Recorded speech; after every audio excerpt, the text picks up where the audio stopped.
You know how sometimes you meet somebody and you just fall in love, platonically or romantically. And sometimes it's because that person is so much like you. That whole idea of twin souls makes tons of sense.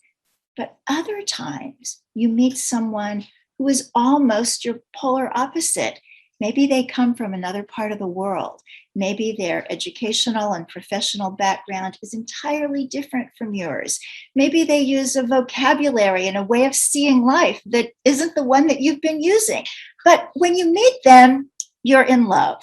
Well, that's what happened with me and one of the wonderful people who is going to be on this program today, along with a brand new friend. It doesn't get a lot better than that. Hi, everybody. I am Victoria Moran, host of the Main Street Vegan Podcast. Thank you so much for spending this time with us today.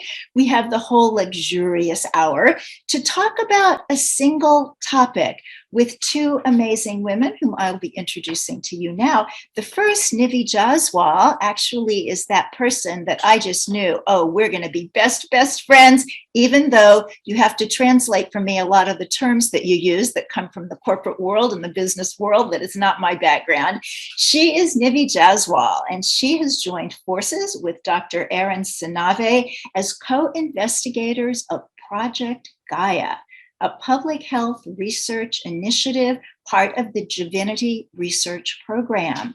Dr. Sinnavae is a nurse practitioner with a focus on allergy and immunology. She's based in Chicago, and she is a co-lead of HEAL, a member interest group of the American College of Lifestyle Medicine.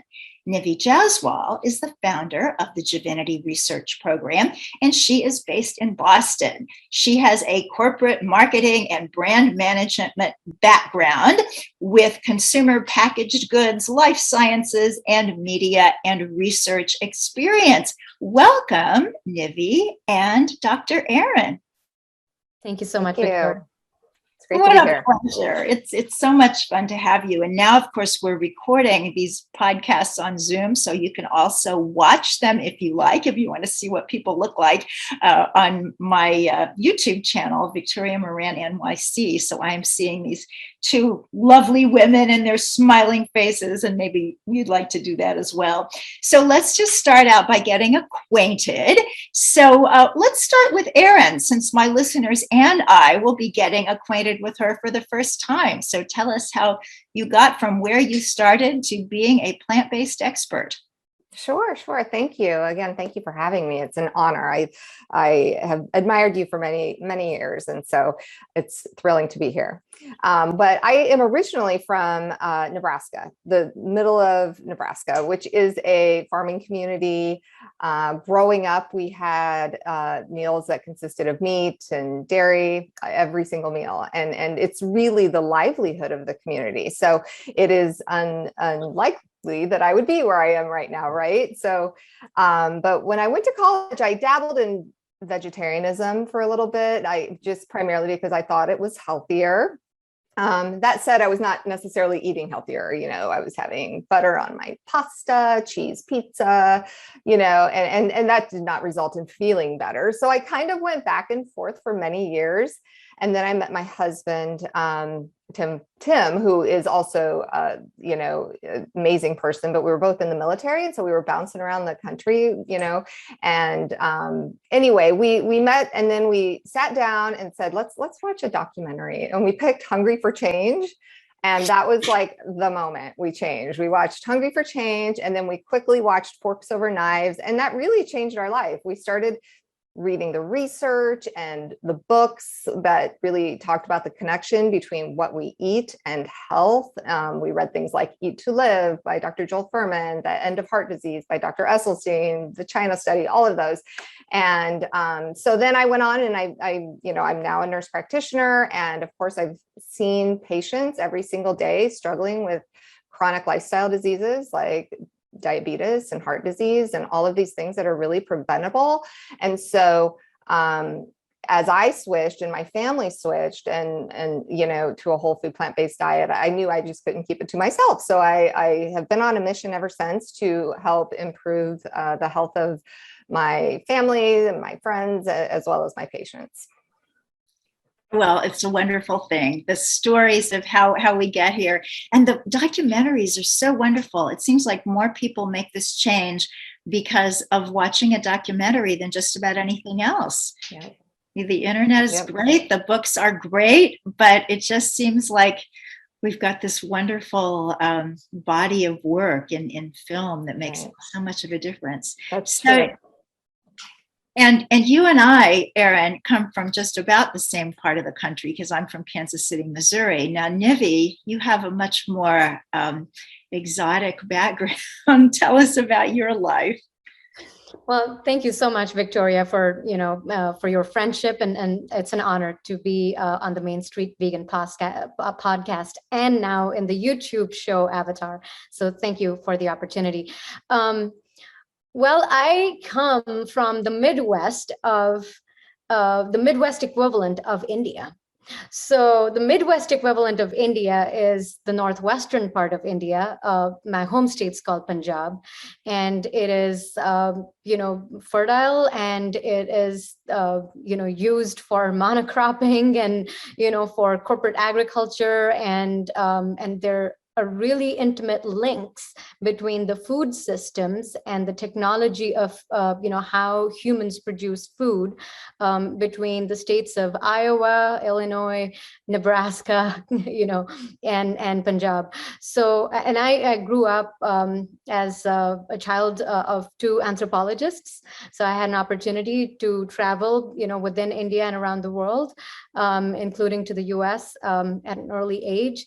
And I grew up, not being a vegetarian, because a lot of people from my part of the world, do eat meat, and they love butter chicken. And in fact, my hometown is credited, it has a dubious distinction of being known as the home of butter chicken.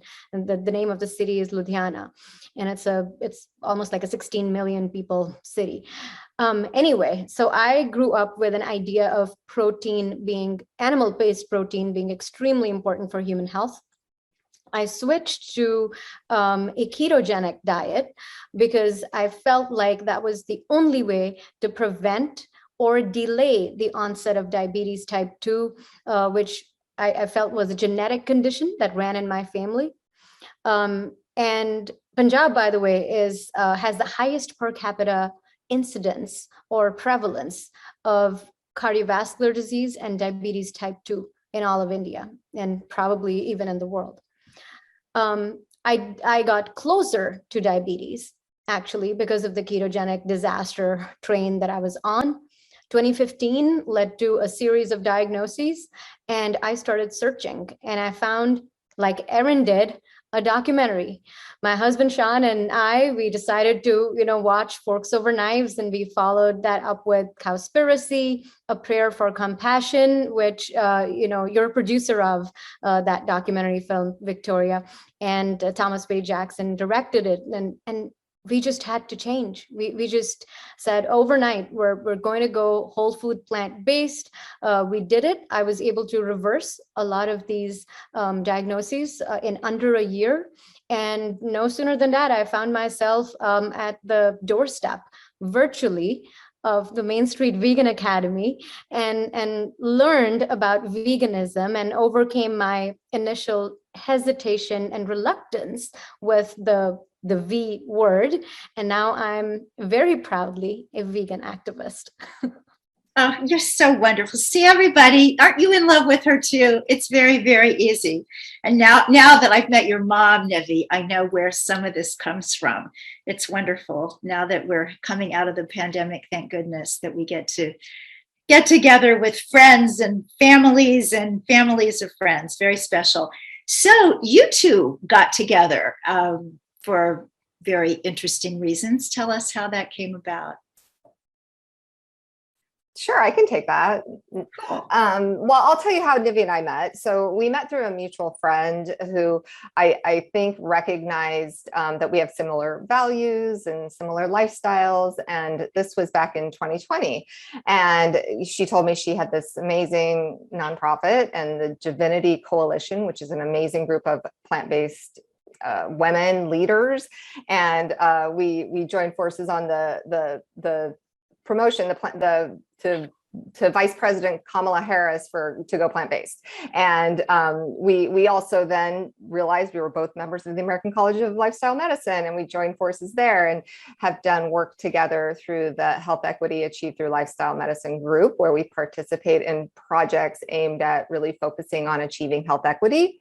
And all through the pandemic, we've been seeing how this disease, or COVID-19, has really affected people and communities.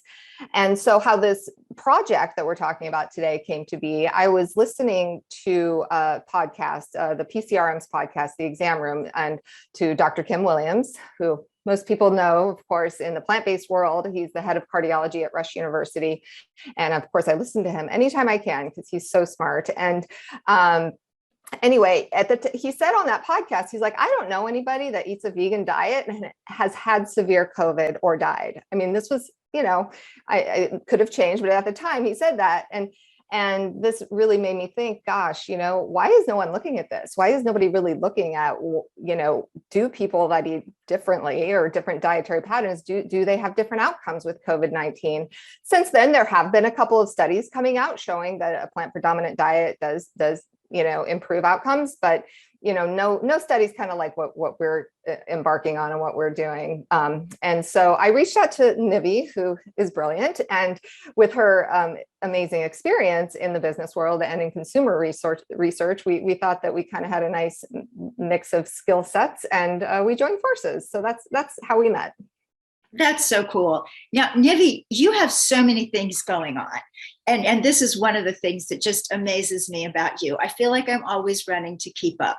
So talk about a couple of the things that you have done under the umbrella of the Versa Foundation, which I believe was the first thing that you incorporated and started with, and then the subsequent projects leading up to the Gaia project. Sure. So Victoria, I started the Versa Foundation just as an idea.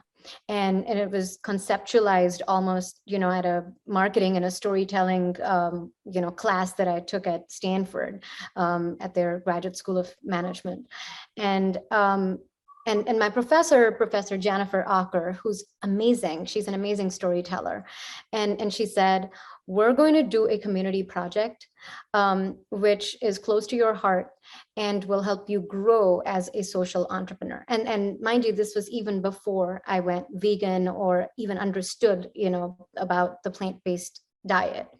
And I picked a project which took me back to my roots, to Punjab and to rural Punjab. And I knew instantly that I wanted to work with my amazing mom, who's an anthropologist, and she's worked with rural Fulkari artisans in the state.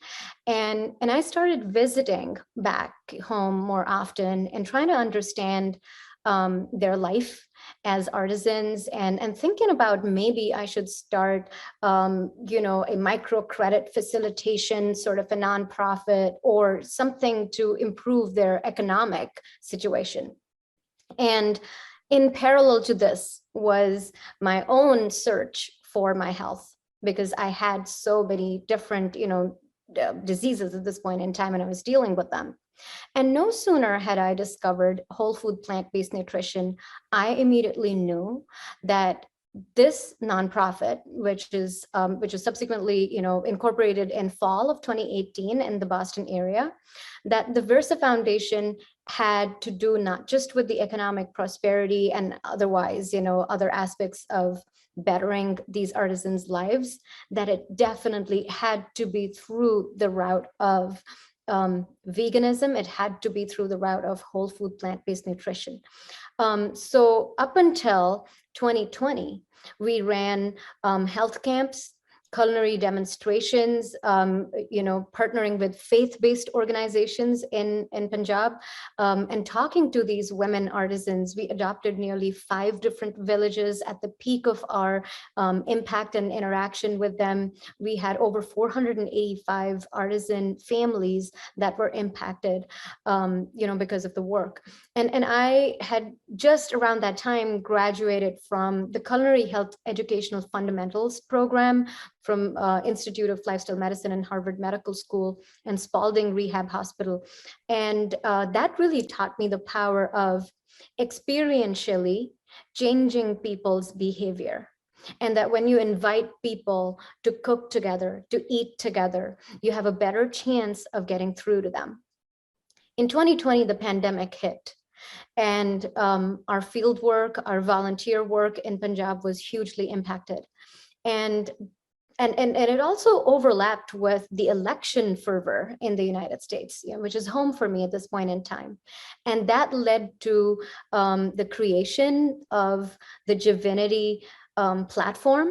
And there are three distinct types of work that we do under this platform. One is coalitioning, petitioning, and trying to impact public policy and reform. And that is exactly where the Plant-Powered Kamala campaign was placed. Number two, I do host a monthly podcast. It's called Connecting the Dots. So we create a lot of content around plant-based nutrition and lifestyle medicine. And the third is research. As Erin mentioned, I do have a consumer research background. I understand it, I dabble in it, and she has a clinical and a scientific background.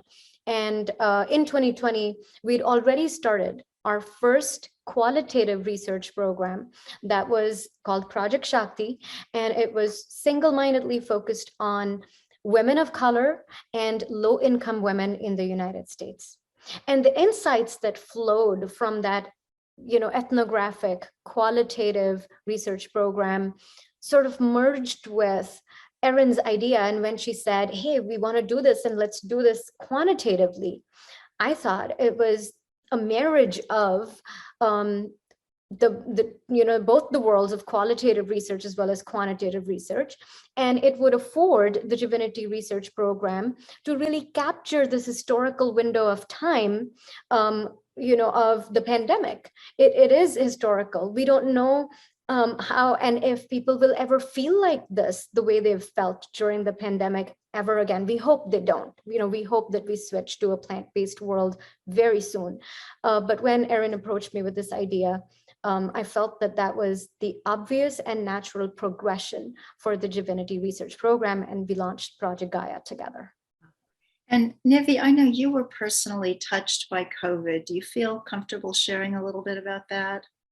Absolutely, I do. And it's one of the primary fuels that fuels my work at this point. And Victoria, actually, you had been a huge support to me at that point in time. I remember I was a student at the Main Street Vegan Academy program. I was part of the MVLCE program at the time. And my father passed, and this was August 16th, 2020. And I was in throes of despair. And on top of a term that I've learned from you, Victoria, you've often mentioned dystopia, the vegan dystopia that a lot of us feel. And it just amplified my vegan dystopia at that point in time. And it was all a heady mix of what was happening in my personal life, intertwining with everything that I was learning at the Main Street Vegan Academy, embracing veganism, the work in India with the Versa Foundation coming to a pause, and then Erin approaching me with this amazing opportunity to work with her. And I guess that in a way it's the continuation of both the universes and my father's blessings that we're all able to, and I'm able to do this work for the movement. We have 7 minutes left in this segment. So can you just start with an introduction? I can't even imagine the scope of the research. You're trying to find out if people who eat plant-based came down with COVID, and if they did, how they did with it. So Dr. Erin, where did you start to collect this information? Well, we've had a we're working with a major research firm, and we've also had a number of partners in the plant-based world that have helped us tremendously, which is fantastic. And we were offered a grant to get the first phase of this research going, which is wonderful. But really, our goal was to kind of add to this growing body of research surrounding this unprecedented COVID-19 pandemic, and really how food choices may or may not impact, COVID-19 prevalence and severity of disease.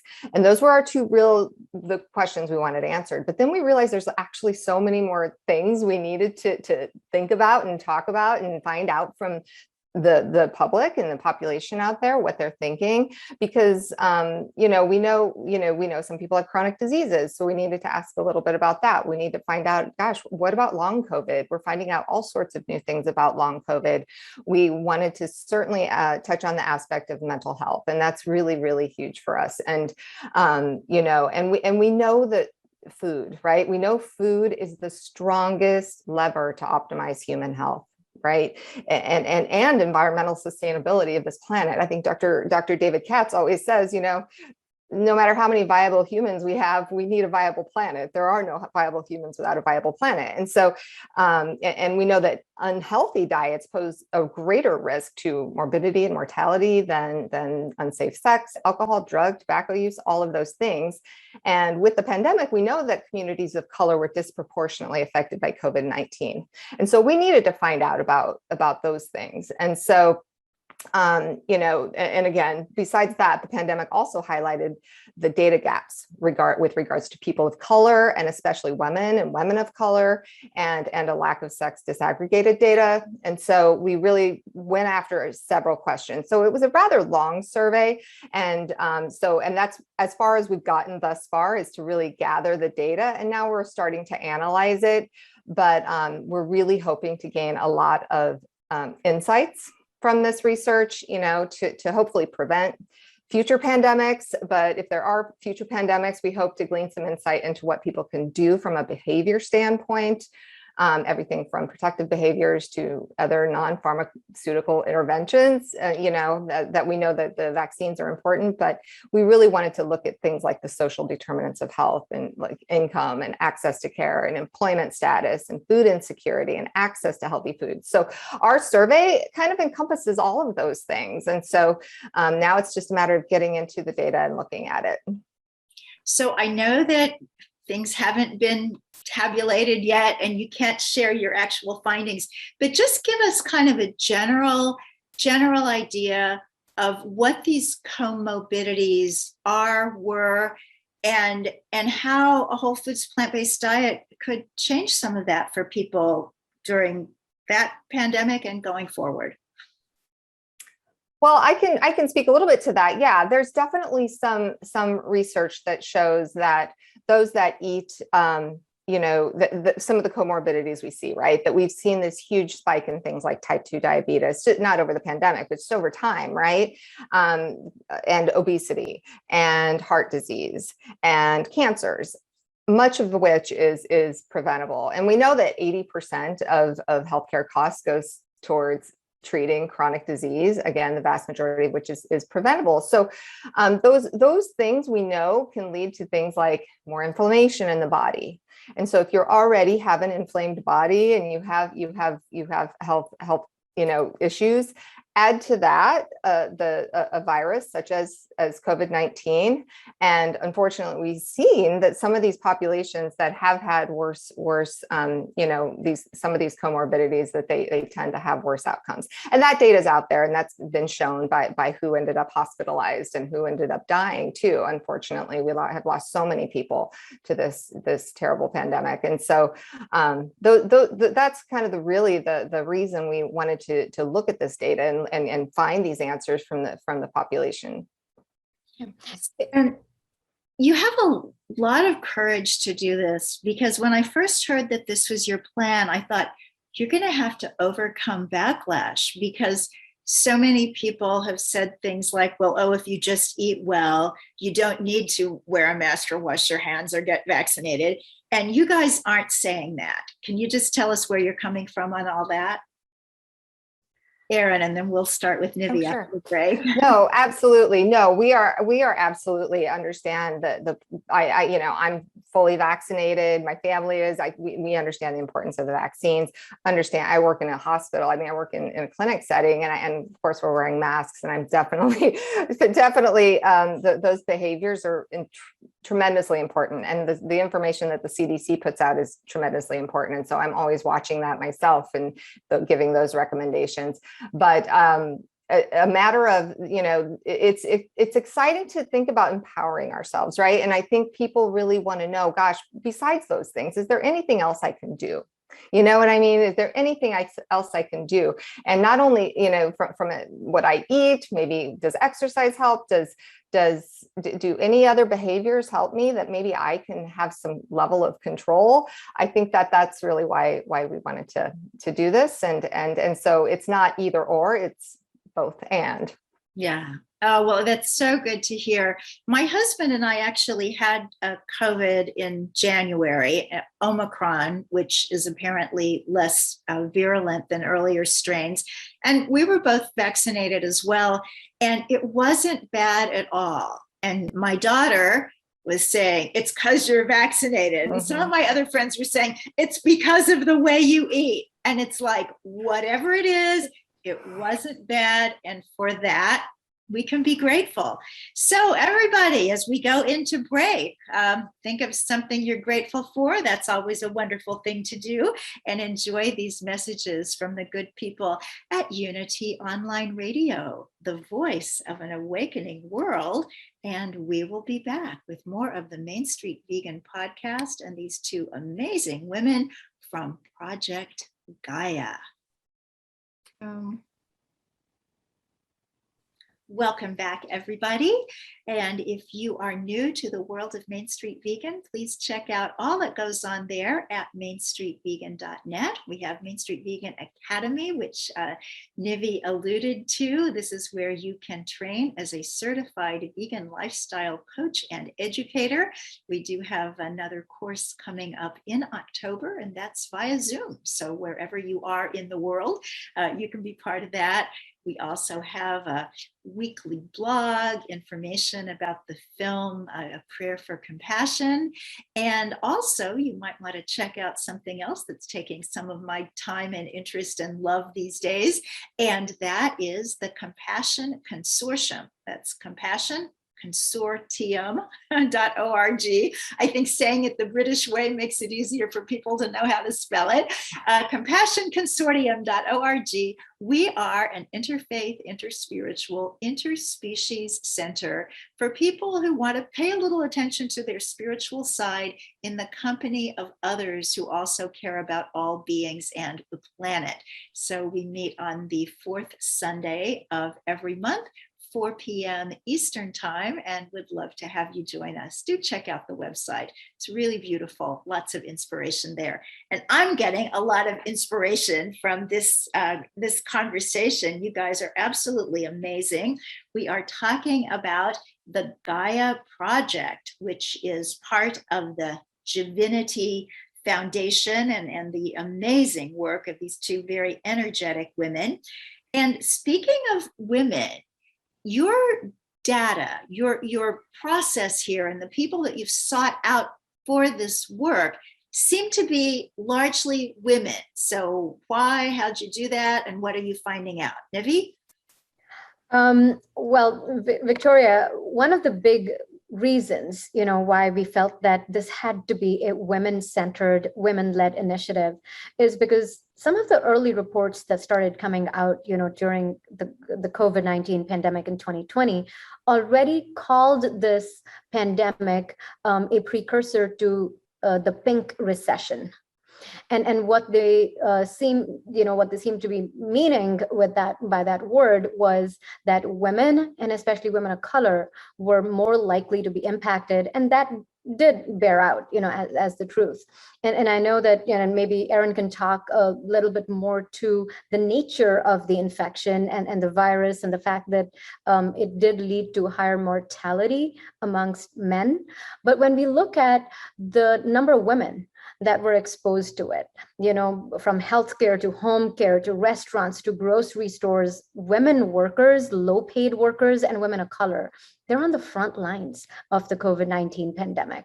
So we knew that as we started to gather our data, that it had to be diverse, it had to be equitable, it had to be inclusive, and it really needed to capture what was going on in the country at that point in time and be representative of those who were exposed to it the most, not just physically, but also mentally. And Dr. Erin, what can you add to that?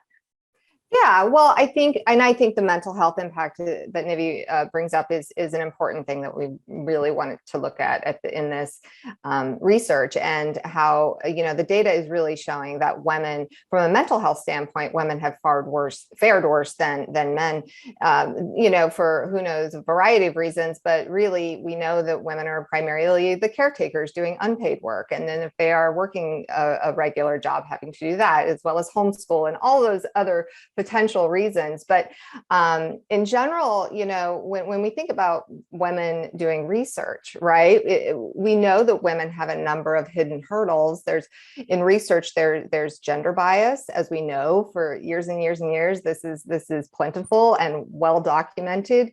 Even when the pandemic started, not a whole lot of even COVID-19 research was sex disaggregated. I mean, pulling out the different sexes and looking at, is this affecting them differently? And now that's gotten better, but women are underrepresented in positions of power and influence, and in research trials, and also in publishing research. And at a minimum, the process seems to be harder for women. And so this is one of the reasons I admire Nivi and the Jiviniti research, because she's really committed to that intersectionality and making sure that we are looking at women, and we have a whole women-led team, which is wonderful. And we know in the nonprofit world is not easy, and I'm sure Nivi can also speak to that, the systemic sexism and racism that really does pervade that sector as well. So I feel like getting our foot in the door has been a challenge at times, and Nivi and I have both developed a pretty thick skin in this process, and we know that we'll get a lot of no's, but if you get that one amazing yes, that's all you need. And so I think we've learned a lot, and we really have learned about the importance of having the right team in place throughout this process. We've identified gaps. For instance, we needed somebody with manuscript writing experience, and we brought on Katrina Monti, who's amazing.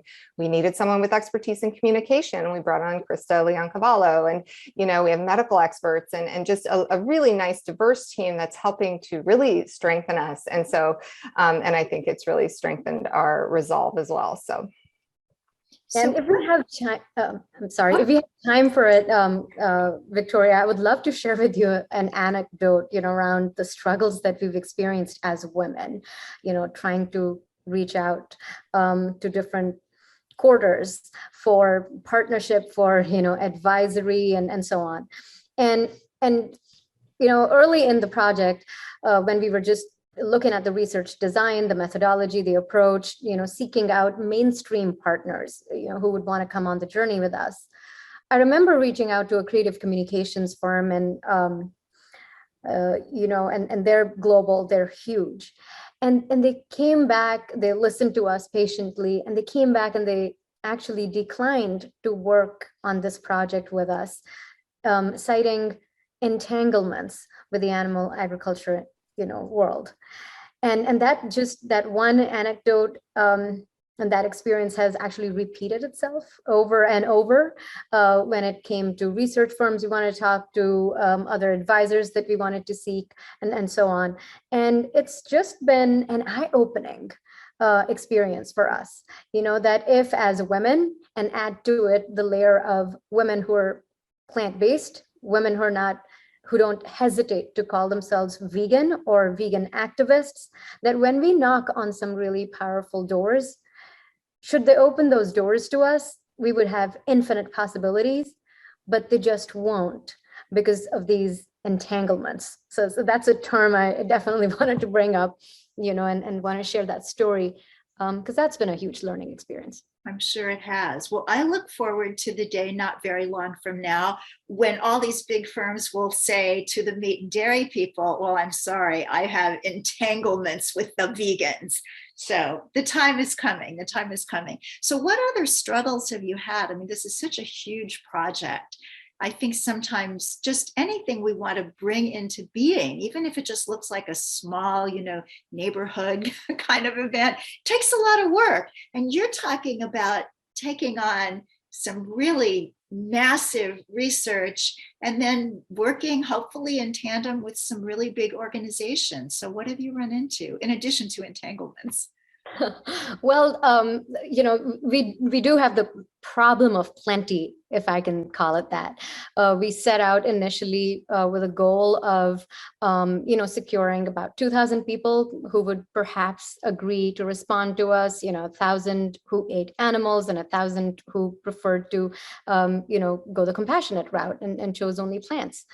And we did not anticipate the overwhelming, enthusiastic response that our survey got during the field work that happened in October to November 2021. And we ended up with 20,000 respondents. And that is huge, which has meant, incremental labor hours. It has meant, on top of the initially discussed analysis that we may need to do more. And also, since we're working with primarily a market research firm, we're also, while we have the benefit of their expertise, their experience, their reputation, in the business of consumer research, we're also bringing on biostatisticians, people who understand scientific analysis and scientific research.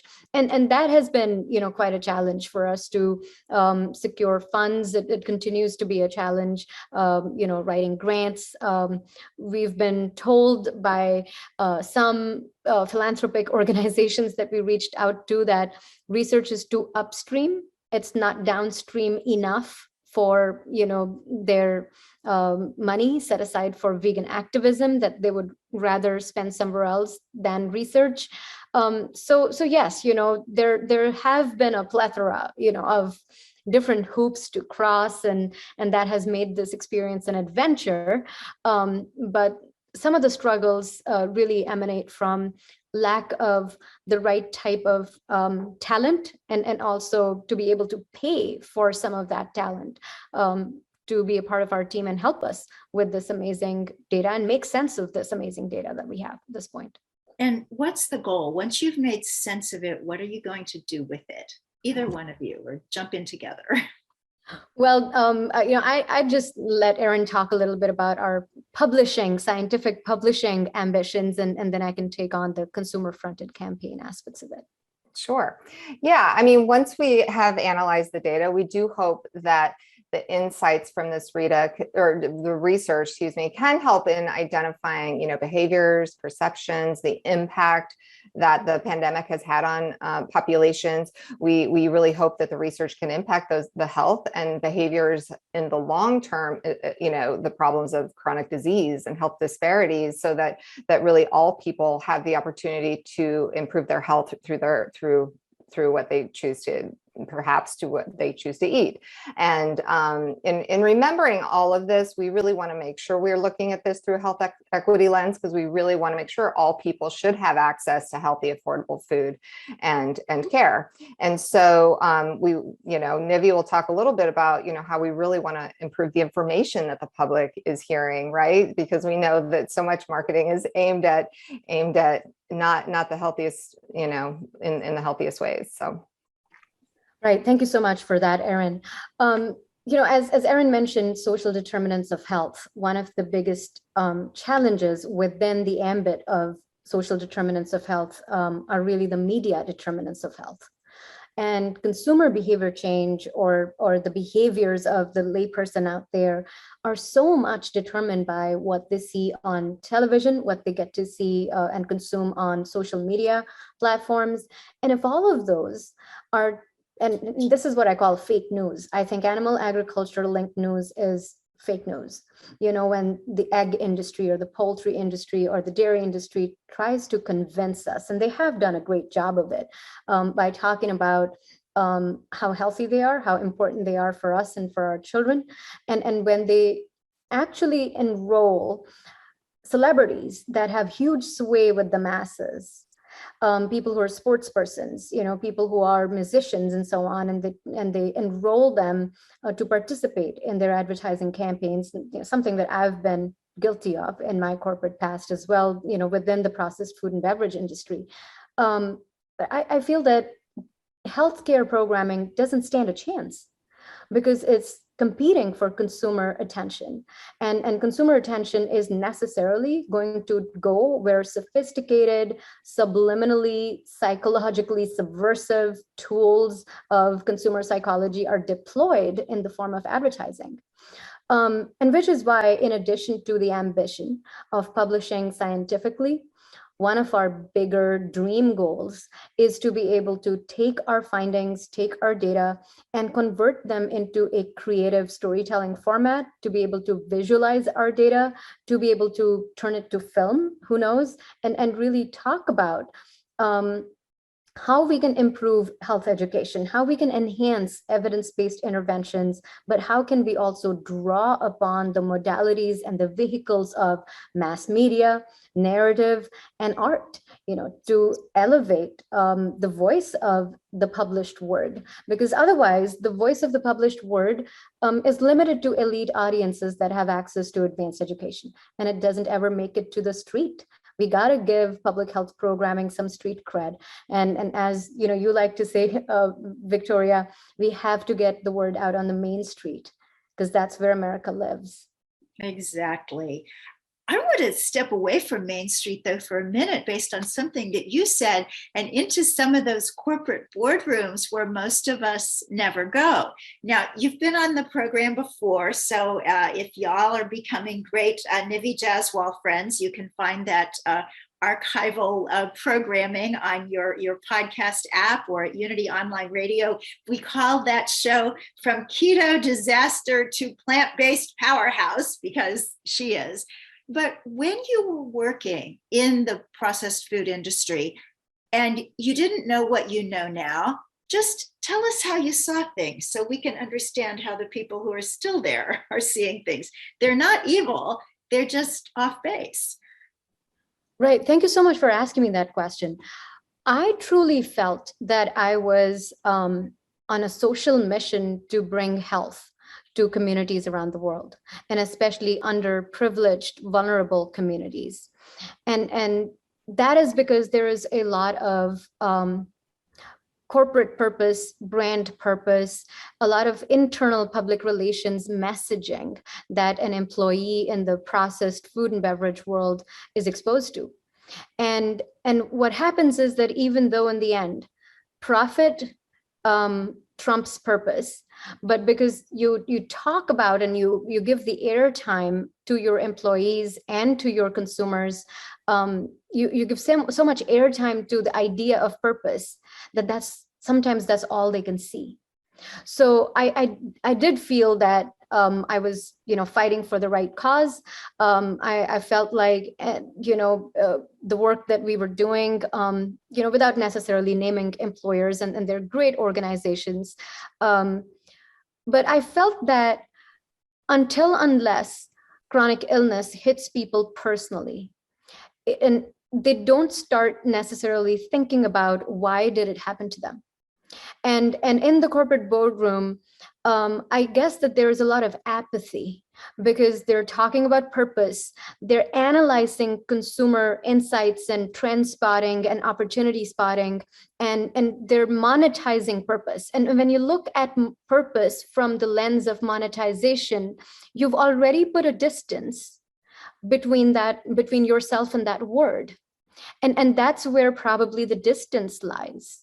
But when you're beset with chronic illness, or when a loved one has a chronic illness and you're trying to desperately seek answers to it, and when you realize that despite your privilege, which I continue to do, and despite all of the exposure to this is the best food, in the world, this is the best organic, grain-fed, pasture raised, Kobe Prefecture imported A5 Miyazaki grade beef that you will only get at Fogo de Chao or some other awesome steakhouses and so on.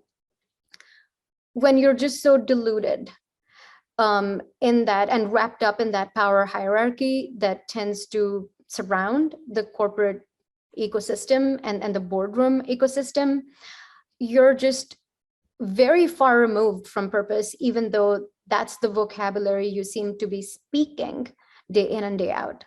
And I think that's the irony of it, and so my message to people who are still walking around eyes wide shut, inside or outside the boardrooms, is to really think about, what is the purpose? Have you co-opted the corporate purpose to become your own?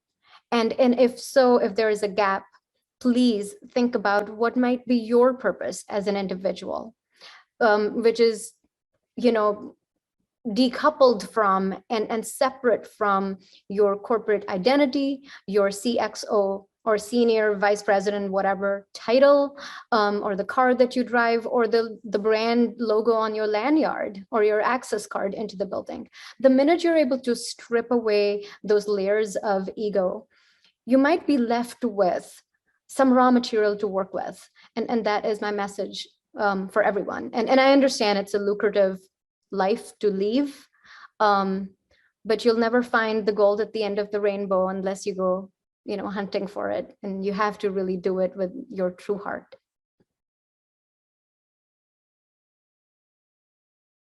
You're on mute, Victoria. I'm on mute. My goodness, that's because I have so many animals around here. I didn't want people to be disturbed by their antics. But I was saying, under mute circumstances, that I love how you talk about life's purpose, that whole idea of dharma, that we came here to do something, and probably many things. And when we're in touch with that every day, then we're doing our work. And somebody else's good work is not good work for us. We have to know what we're supposed to do, and you are certainly doing yours, both of you. So as we come to an end here, I could talk to you guys for a really long time. Let us know where you are right now. What stage are you in with the Gaia project, and what do you need? What can we do? What can people we know do? Help us help you.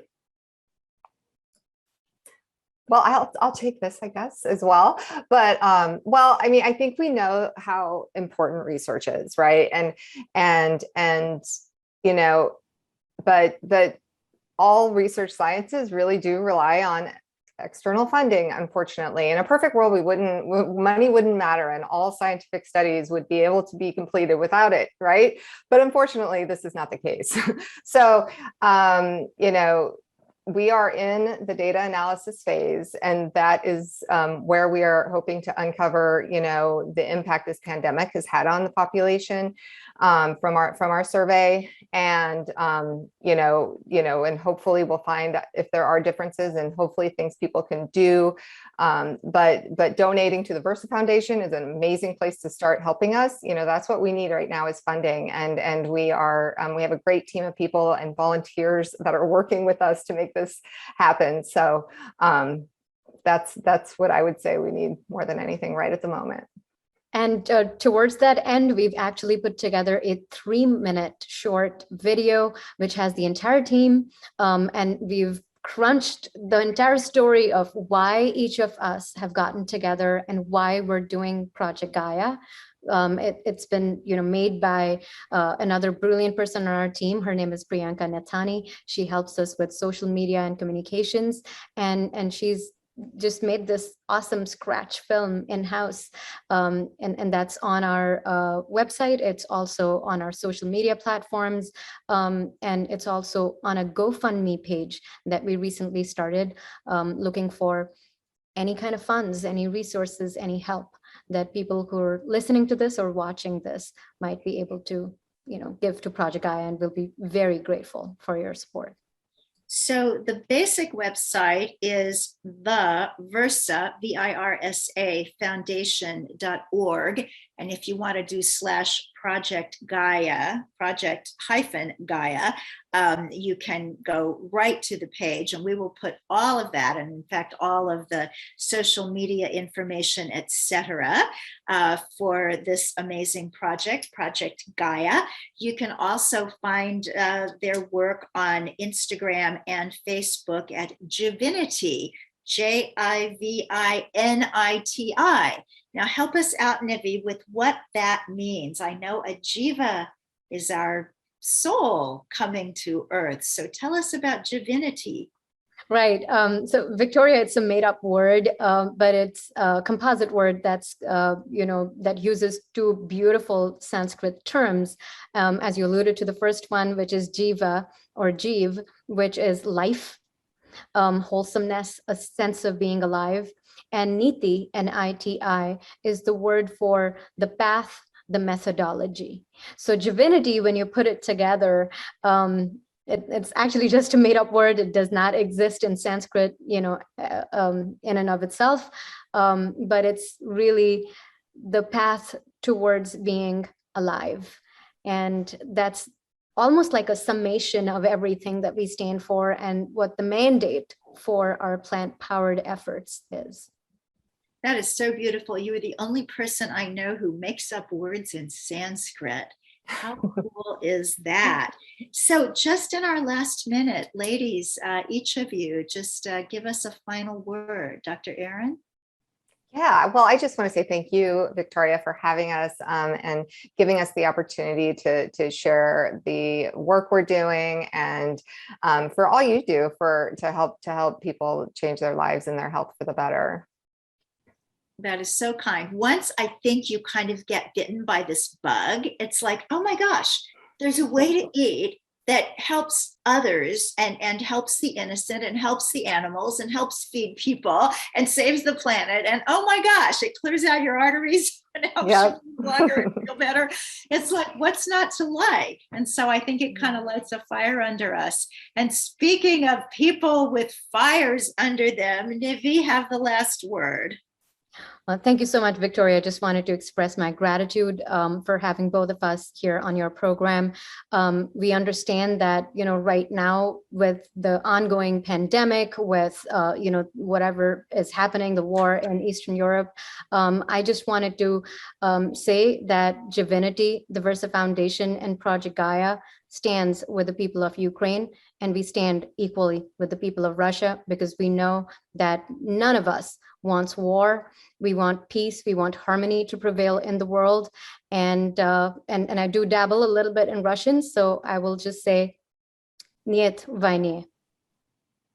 Oh, Nivi, you're just the best. Thank you so much. I'm just so tickled that we have had this fabulous trio time together today. And I just can't thank you enough for both who you are and all that you do in the world. So thanks also to Unity Online Radio for making this happen, and to everybody who listened. God bless you. Eat your veggies.